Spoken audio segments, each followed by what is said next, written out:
तो हेलो दोस्तों, जैसा कि आप सभी को बहुत ही बेसब्री से इंतज़ार था कि आईटीआई ऑनलाइन काउंसलिंग कैसे होगी, उसका लिंक आपको दे दिया गया है। कल दिन भर स्टूडेंट ने इसका इंतज़ार किया था। तो मैं आपको आज स्टेप बाय स्टेप आपको कैसे काउंसलिंग में भाग लेना है, कैसे रजिस्ट्रेशन करना है, कैसे आपको पेमेंट करना है और काउंसलिंग में सारा इस प्रोसेस में स्टेप बाय स्टेप बताने वाला हूं। तो वीडियो को बिना स्किप किए हुए शुरू से अंत तक जरूर देखें। साथ साथ आप इस तरह से काउंसलिंग कर सकते हैं खुद के मोबाइल से या आपके अपने लैपटॉप से। तो यदि आप मुझसे भी काउंसलिंग कराना चाहते हैं तो आप मुझसे भी जूम जो ऐप होता है उस पर उसके मदद से आप काउंसलिंग करा सकते हैं। उसके लिए आपको सेम इसी तरह से प्रोसेस करना है, बस आपको जूम का एप्लीकेशन आपके मोबाइल पे होना चाहिए। तो चलिए शुरू करते हैं हमारा काउंसलिंग, हमारा आज का ये वीडियो। तो आपको चले जाना है इस लिंक पे, online counselling for admission in ITI 2020। इस पे आने के बाद आपको एक नया पेज खुलेगा रजिस्ट्रेशन के लिए। चूँकि यहाँ पे मैं ऑलरेडी किसी कैंडिडेट का जो हमारे सब्सक्राइबर है उनका मैं कर रहा था, तो आपको रजिस्ट्रेशन यहाँ पे सक्सेसफुल हो गया है। तो घबराइए नहीं, आपको भी मैं वो पेज दिखा रहा हूँ कि आपको सबसे पहले क्या खुलेगा। तब सबसे पहले लिंक पे आप जब क्लिक करिएगा तो आपको यहाँ पे इस तरह से आपको पेज खुलेगा ऑनलाइन लॉगिन के लिए, ठीक है। तो नीचे आपको ब्लू कलर का ये दिख जाए आइकन, उसमें ITI लॉगिन लिखा हुआ है, उसमें आपको लॉगिन करना है। उसके बाद आपको एक्साइटिंग कैंडिडेट या न्यू कैंडिडेट, तो आपको न्यू कैंडिडेट में करना है क्योंकि अभी आपने रजिस्ट्रेशन नहीं किया है। जब आप रजिस्ट्रेशन कर लेंगे उसके बाद आपको एक्साइटिंग कैंडिडेट पे जाके लॉगिन करना होगा।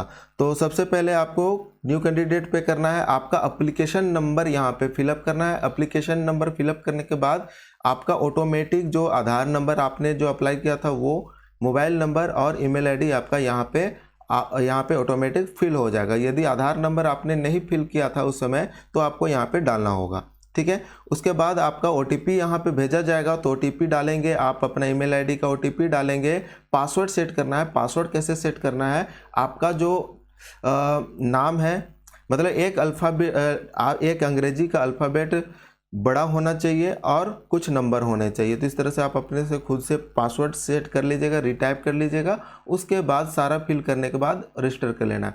दोस्तों यहाँ पे कभी कभी क्या होता है, मोबाइल नंबर और ईमेल आईडी पे साथ पे OTP नहीं जा पाता है, तो रिसेंट OTP का यहाँ पे ऑप्शन नहीं है। तो रिसेंट OTP आप कैसे करेंगे, आप एप्लीकेशन नंबर दोबारा यहाँ पे डिलीट करेंगे, उसके बाद दोबारा फिल करेंगे तो आपका OTP भी रिसेंट हो जाएगा। तो रजिस्टर करने के बाद रजिस्ट्रेशन करने के बाद आपका यहाँ पे आ जाएगा योर रजिस्ट्रेशन इज सक्सेसफुल। उसके बाद यहाँ पे अपलोड सर्टिफिकेट और डॉक्यूमेंट या पे काउंसलिंग फ़ी। तो आपको यहाँ पे सबसे पहले आपका जो सर्टिफिकेट है वो आपको यहाँ पे अपलोड करना है। तो इस पर आप जब क्लिक करिएगा तो आपका एक और नया पेज खुलेगा। तो यहाँ पे आने के बाद आप देख सकते हैं आपका जो डॉक्यूमेंट होना चाहिए वो 2 MB मैक्सिमम साइज का होना चाहिए, इससे ज़्यादा का नहीं हो सकता एक डॉक्यूमेंट, ठीक है। और जो फॉर्मेट है डॉक्यूमेंट का वो JPEG या PNG या PDF किसी भी फॉर्मेट में आप यहाँ पे अपलोड कर सकते हैं। तो यहाँ पे सबसे पहले 10th का एडमिट कार्ड आप यहाँ पे अपलोड करेंगे। तो सबसे पहले वो डॉक्यूमेंट आप अपने मोबाइल पे कैप्चर करके PDF बना के आप जिस फॉर्मेट में चाहते हैं वो यहाँ पे कर लेंगे। उसके बाद जैसे मैं एक कैंडिडेट का यहाँ पे कर रहा हूँ तो वो आप इस तरह से स्टेप बाय स्टेप सेलेक्ट कर लेंगे। जैसे मार्कशीट है, हमने मार्कशीट सेलेक्ट कर लिया, अपलोड कर लिया। उसी तरह से आपका 10th का पासिंग सर्टिफिकेट। देखिए पासिंग सर्टिफिकेट में आपको कन्फ्यूजन हो सकता है। पासिंग सर्टिफिकेट एक्चुअल में जो 1 साल बाद आता है उसको कहा जाता है, लेकिन आपको यहाँ पे जो आपके साथ मैट्रिक का एडमिट कार्ड मार्कशीट के साथ जो प्रोविजनल और माइग्रेशन जो साथ में मिलता है उसको यहाँ पे अपलोड करना है। तो आपको ये अपलोड कर लेना है। उसके बाद जैसे कि जातीय और आवासीय जो रेसिडेंशियल है वो आपको यहाँ पे अपलोड करना है। सारा कुछ आपको क्या करना है, अपने मोबाइल पे कर रहे हैं तो मोबाइल पे या लैपटॉप से कर रहे हैं तो आपको सारा वो आपको पहले करके रख लेना है। तो उसके बाद सारा अपलोड करने के बाद यहाँ पे आपको क्लिक मार्क कर लेना है, कंफर्मेशन जो चेक बॉक्स होता है उस पर। उसके बाद आपको सबमिट कर देना है। सबमिट करने के बाद थोड़ा सा प्रोसेसिंग का टाइम लगेगा।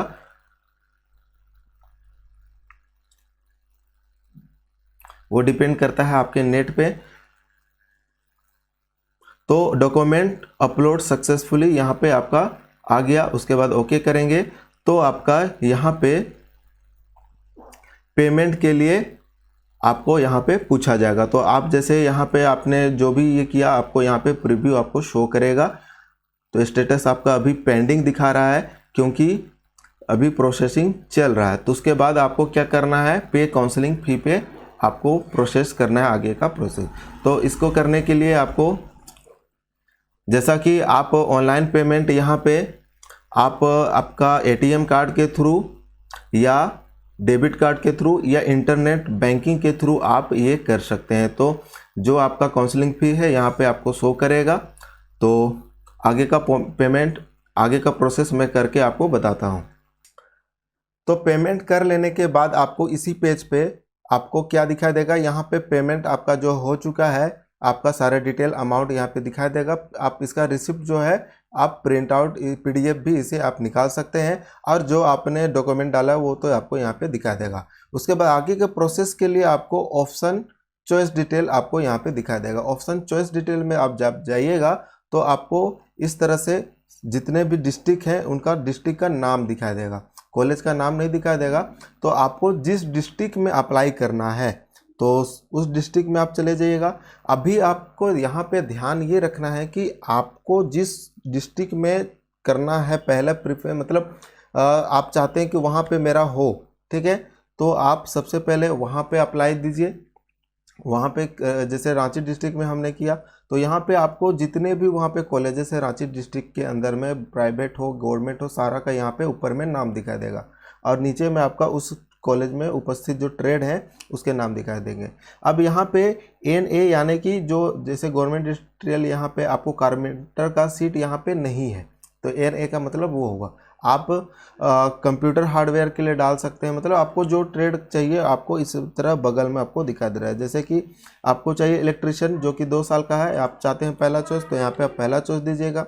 उसी तरह से आप अगर इसी डिस्ट्रिक्ट के अंदर में और भी कॉलेजेस हैं उसमें अगर देना चाहते हैं तो गवर्नमेंट में आप देख सकते हैं इलेक्ट्रिशियन में कहीं और नहीं है, NA है, मतलब कि यहाँ पे ऑप्शन यानी कि वो ट्रेड अवेलेबल नहीं है। तो इस डिस्ट्रिक्ट में नहीं है तो हम लोग चलेंगे दूसरे डिस्ट्रिक्ट, जैसे लोहरदगा डिस्ट्रिक्ट में आ गए।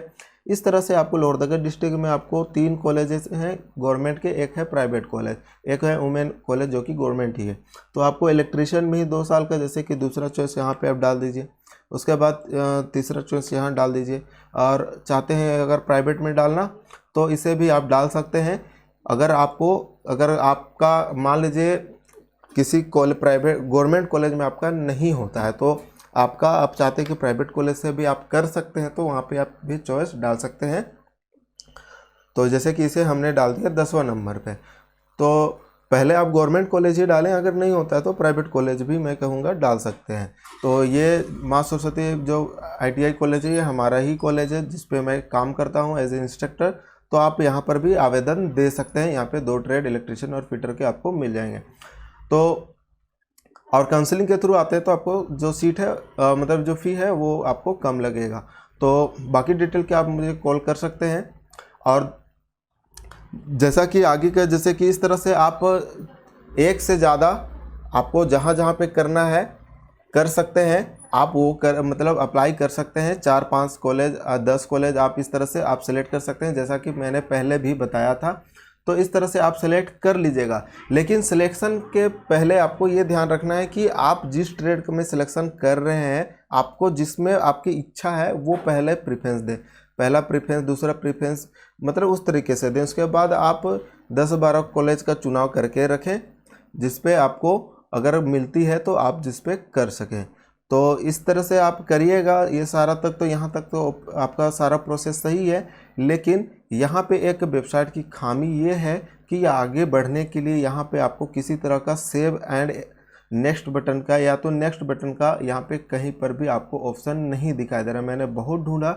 तो इसका उपाय क्या है, हो सकता है इसमें आपको बोर्ड वालों से बात करना पड़ेगा, नहीं तो काउंसलिंग यहाँ पे हो नहीं पाएगी। क्योंकि आप यहाँ से जब भी जैसे ही बाहर निकलिएगा कार्ड मतलब यहाँ से जैसे ही आप एग्ज़िट कीजिएगा तो आपने जितने भी सिलेक्शन किए हैं ये ऑटोमेटिक सेव भी नहीं हो रहे हैं, क्योंकि मैं सारा करके देख चुका हूँ।